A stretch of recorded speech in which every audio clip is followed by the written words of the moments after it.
I think it's always better to date men with money. I didn't say sleep with men with money. I said date men with money. The reason why personally myself also say I like dealing with a rich nigga is because money just does one thing for people. It reveals who they are. Money gives you a sense of comfort that allows you to be your truest form around people. Hi guys, welcome to my channel. If you're new here, I sit on my bed, my couch, and I have the most open fun with you guys. I love doing this. It's amazing. It's fantastic. It's absolutely fun for me, especially when it's load shedding. It's quiet, no noise, no kids in the streets. It's like the parents are like on high alert and they're like, please stay inside. It's load shedding now. Okay, even though it's daytime, but I swear one would not believe that it's a Saturday. Sincerely. Okay, when I make this video, it was actually a Saturday, so think about it as smart. But anyways, enough.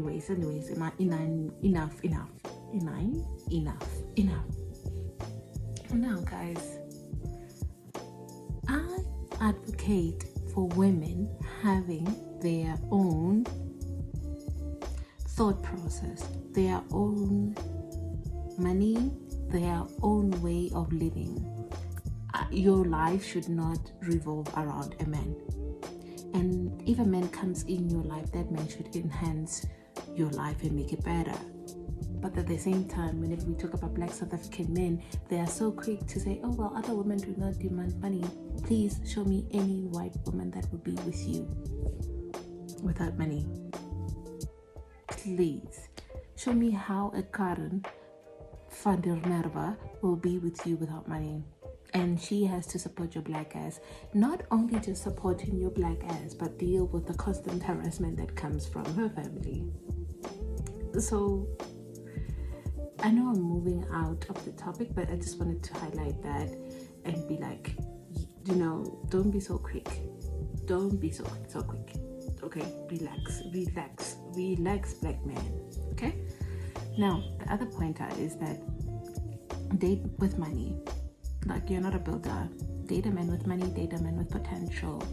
Like, I used to do that. I did not think money was important until I grew up and I became a woman, and then I realized that the life that we live in needs money. Just imagine that I love you, please take me to town. Okay, will an Uber guy just be like, okay, you love me and now give me my money? Like, I don't care about your love, just give me my money. So money is important. Date with potential, date men with money, and let's just watch this video. I think it's always better to date men with money. I didn't say sleep with men with money. I said date men with money. The reason why personally myself also say I like dealing with a rich nigga is because money just does one thing for people. It reveals who they are. Money gives you a sense of comfort that allows you to be your truest form around people. If a man is kind and he's got money, he really is a kind person. If he's a prick and he's got money, that motherfucker's just a prick, dog. The rich people that I've been around, I've observed that there's a common thread with these people. Most of them see people as numbers, so you are purely just a conquest. And most of them are narcissists, because truly, in order for you to hoard that much money around so much pain that's going on in the world, you really have to be about yourself and for yourself. But with that said, they're some of the most easiest people to date. Also the easiest people to sleep with. That's what most people do. You put a price on the one thing that they can never have, which is a piece of you, and collect that from the 1% for as long as you can. And there's absolutely nothing wrong with that. But personally, I'm a person that likes relationships.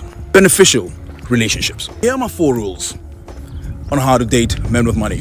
And the unspoken rule is that men should not be your main source of income. If you are depending on a man just to breathe, we have a bigger problem. Rule number 1, close your legs. To them, that's all you are. You are what is in between your legs. We all know you are much more than that, but not to the 1%. What money gives you is instant gratification. When you want something, you can get it now. And guess what people are never in short supply of? What is in between the legs. But guess what people are in short supply of? What's in between your legs. Unfortunately, if you missed that one, it's not my fault that your parents took you to Bajabulile Primary School. The short course that I'm giving here will not be enough for you. You clearly need a 3-year enrollment. So this for me is the golden rule of them all. This does not mean you can't send nudes there and there.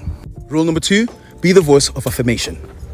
Be okay with being the one that affirms people even though you don't get it back. And final rule, the most important rule of them all, well, not as important as number one, believe in your brand. Believe in your motherfucking brand, baby. Like, believe in it so much. If you're a thick girl, believe in your thickness. If you're a thin girl, believe in your thin.